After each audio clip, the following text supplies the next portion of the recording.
नमस्कार. आज आपण झटपट आणि सोप्या पद्धतीने पावभाजी कशी बनवायची ते बघणार आहोत. तर रेसिपीला सुरुवात करूया. सर्वात आधी इथे सर्व भाज्या स्वच्छ धुवून आणि कट करून घ्यायच्या आहेत. तर त्यामध्ये इथे मीडियम आकाराचा फुलकोबीचा अर्धा कांदा घेतलेला आहे. 2 मीडियम आकाराची बटाटी साल काढून इथे कट करून घेतलेली आहे. त्यानंतर 2 मीडियम आकाराची गाजर आपल्याला साल काढून कट करून घ्यायची आहे. यामध्ये आपल्याला एक बीट साल काढून कट करून घ्यायचा आहे. बीट घातल्यामुळे भाजीला रंग छान येतो.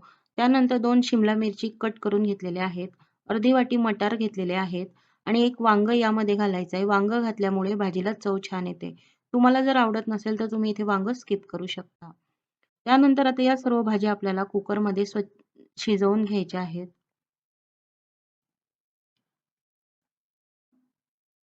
कुकरमध्ये सर्व भाज्या एकत्र शिजवून घ्यायच्या आहे.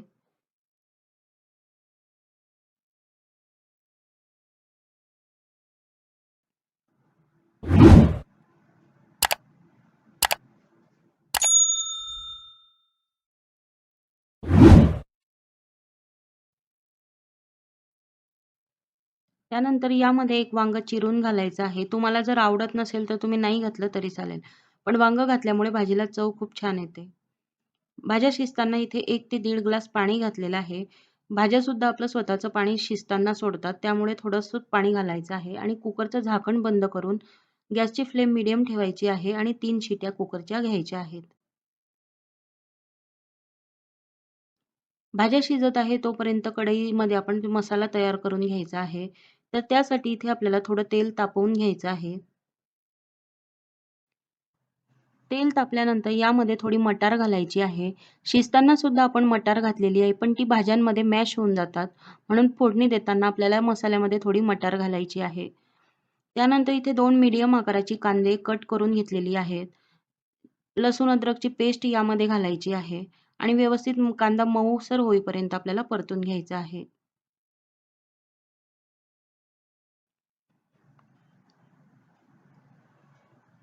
कांदा परतत असताना यामध्ये बारीक चिरलेली कोथिंबीर घातल्यामुळे भाजीला चव छान येते, म्हणून इथे थोडीशी कोथिंबीर घालायची आहे.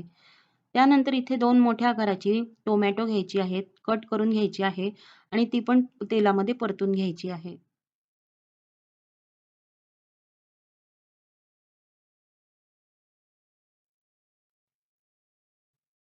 पावभाजीमध्ये सर्व भाज्या शिजवून घ्यायच्या आणि कांदा आणि टोमॅटो आपल्याला मसाल्यामध्ये, तेलामध्ये फ्राय करून बेसिक मसाले असतात ते फ्राय करून घ्यायचे आहेत.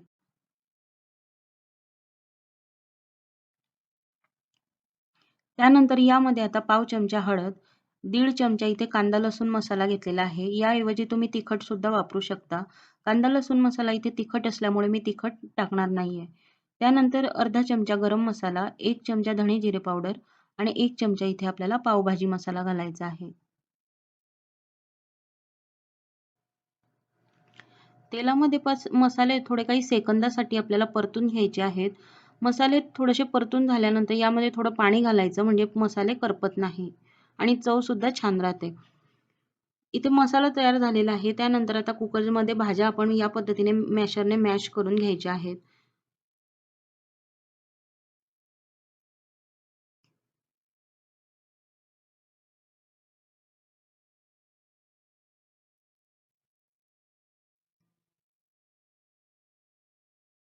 इथे सर्व भाज्या अगदी व्यवस्थित अशा मॅश करून झालेल्या आहेत. त्यानंतर आता ही सर्व प्युरी भाज्यांची आपण तयार केलेल्या मसाल्यामध्ये टाकायची आहे. भाजीचा थिकनेस तुम्ही तुमच्या आवडीनुसार कमी जास्त ठेवू शकता.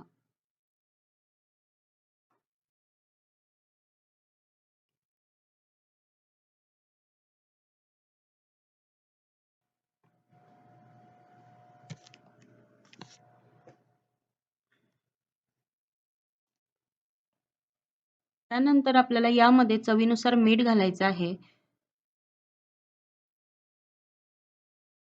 ही भाजी मी 3 ते 4 लोकांची केलेली आहे. भाजीची थिकनेस म्हणजे पाणी यामध्ये तुम्ही तुमच्या आवडीनुसार कमी जास्त करू शकता. फक्त पाणी घालताना आपल्याला गरम पाण्याचा वापर करायचा आहे म्हणजे भाजीची चव व्यवस्थित राहते. भाजी शिजताना आपल्याला पुन्हा 1 चमचा पावभाजी मसाला घालायचा आहे. तेलामध्ये मसाले परतताना आपण 1 चमचा घातलेला होता. त्यानंतर या पद्धतीने भाजी शिजताना आपल्याला 1 चमचा मसाला घालायचा आहे. त्यानंतर यामध्ये 1 चमचा तूप घालायचं आहे. तूप घातल्यामुळे भाजीला चव छान येते आणि वास सुद्धा छान येतो. आणि या पद्धतीने मिक्स करून घ्यायचं आहे. झाकण ठेवून याची आता आपल्याला 5 मिनिटांसाठी वाफ काढायची आहे. भाजी शिजत आहे तोपर्यंत आपण पाव भाजून घेणार आहे. तर पाव भाजताना आपल्याला या पद्धतीने कट करून घ्यायचे आहेत आणि दोघं बाजूंनी या पद्धतीने तूप लावून पाव व्यवस्थित भाजून घ्यायचे आहेत. तुम्हाला जर मसाला पाव पाहिजे असेल तर तुम्ही थोडं तिखट किंवा भाजी टाकून सुद्धा पाव भाजून घेऊ शकता. पण इथे मला प्लेन पाव पाहिजे म्हणून मी फक्त तुपानेच पाव भाजून घेणार आहे.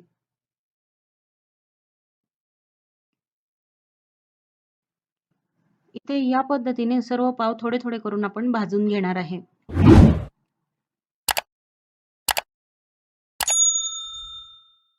त्यानंतर भाजी सुद्धा शिजलेली आहे. तुम्ही इथे बघू शकता पावभाजी शिजण्यासाठी खूप जास्त वेळ लागत नाही, कारण आपण आधीच सर्व भाज्या शिजवून घेतलेल्या असतात.